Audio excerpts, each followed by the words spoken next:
मेवाड़ में आज तक जितने भी राणा या महाराणा हुए, उनमें अगर शीर्ष पे रखा जाए किसी को तो वो है महाराणा कुंभा। क्योंकि महाराणा कुंभा एक ऐसा राजा था जो मेवाड़ के अंदर स्थापत्य कला को चरम पर ले गया। 1423 के अंदर महाराणा कुंभा का जन्म हुआ। उनके पिता का नाम मोकल था और माता का नाम था सौभाग्यवती परमार। क्योंकि महाराणा मोकल की 1433 में गुजरात में अहमद शाह अब्दाली के विरुद्ध एक अभियान में जाते समय चाचा और मेरा के द्वारा हत्या कर दी जाती है। इस वजह से जो महाराणा कुंभा है उसको अल्प आयु के अंदर ही राजा बना दिया जाता है। हालांकि कुंभा राजा तो बन जाता है, परंतु वो अपने पिता की तरह ही अपने मामा रणमल के संरक्षण के अंदर ही कार्य करता है। बाद में वो रणमल की मदद से अपने जो पिता के हत्यारे होते हैं उनसे बदला भी लेता है। कुंभा ने 1437 में मालवा के सुल्तान महमूद खिलजी को सांगरपुल के युद्ध में हराया और बाद में इस जीत की याद में चित्तौड़ के अंदर विजय स्तंभ का निर्माण करवाया। इस युद्ध के अंदर रणबल भी पूरा कुंभा का साथ देता है। इस युद्ध के बाद में रणमल राठौड़ का नाम धीरे धीरे बढ़ने लग गया। कुंभा को जब बाद में पता चलता है कि रणमल राठौड़ सत्ता के लोभ में उसको मार सकता है, तो वो अपने चाचा चुंडा को वापस बुलाता है, जो कि पहले रणमल और अपनी माता हंसाबाई से नाराज होकर मध्य प्रदेश मांड चला जाता है। चुंडा को वापस बुलाकर रणनीति करके रणमल को मरवा दिया जाता है। वैसे रणमल राठौड़ ऐसा व्यक्ति था जिसने महाराणा कुंभा और उसके पिता महाराणा मोकल दोनों का संरक्षण किया। क्योंकि रणमल राठौड़ मारवाड़ का राजा था, तो रणमल के मर जाने से जो मारवाड़ का राज्य होता है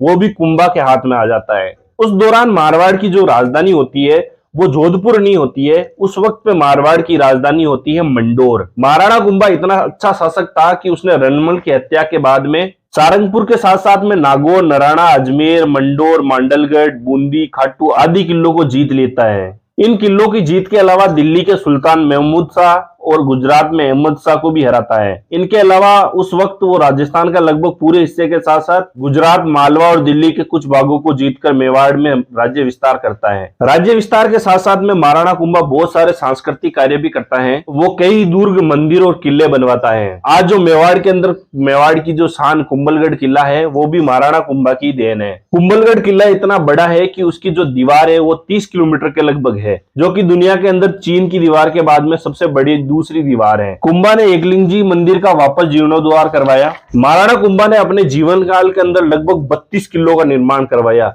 जो कि किसी भी मेवाड़ के राजा के लिए सर्वाधिक है, जिसमें कुंभलगढ़, अचलगढ़, मचानदुर्ग, बोसलगढ़ और बसंतगढ़ मुख्य हैं। कुंभा के काल में रणकपुर के प्रसिद्ध जैन मंदिरों का धर्मशाह द्वारा निर्माण हुआ। इनके अलावा महाराणा कुंभा एक बड़े विद्वान चरित्र के भी थे। उन्होंने अनेक संगीत के ग्रंथों की रचना की, जिसमें चंडी शतक और गीत गोविंद प्रमुख है। अगर महाराणा कुंभा के उपाधियों की बात करें तो अभिनव भट्टाचार्य, राव राय, हाल गुरु, सेल गुरु, दान गुरु, छाप गुरु, नरपति, परपति, गजपति, सुपति, नंदकेश्वर, परम भागवत आदि मुख्य है। 1468 के अंदर महाराणा कुंभा एक कुंभलगढ़ के अंदर शिवलिंग बना हुआ है।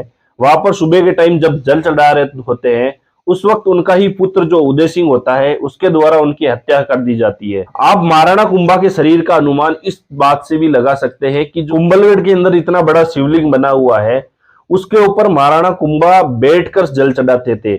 उस शिवलिंग को देखकर आप महाराणा कुंभा के शरीर का अनुमान लगा सकते हो। कुंभा की हत्या करने के बाद में उदय सिंह अपने आप को मेवाड़ का राजा घोषित कर देता है। उदय सिंह प्रथम का शासनकाल हालांकि इतना लंबा नहीं चलता है। हालांकि ये कहा जाता है कि उदयपुर का सबसे अगर क्रूर शासक हुआ है वो है उदय सिंह। 5 साल तक शासन करने के बाद में आकाशीय बिजली गिरने की वजह से उसकी मृत्यु हो जाती है। उदय सिंह की मृत्यु के बाद में उनका जो छोटा भाई होता है रायमल, वो राजा बनता है। हालांकि रायमल उत्तराधिकारी तो नहीं होता है, परंतु उस टाइम पे कोई होता नहीं है शासन करने वाला, इसलिए वो गद्दी पर बैठता है। रायमल 1473 से लेकर 1508 तक मारवाड़ का शासक रहता है।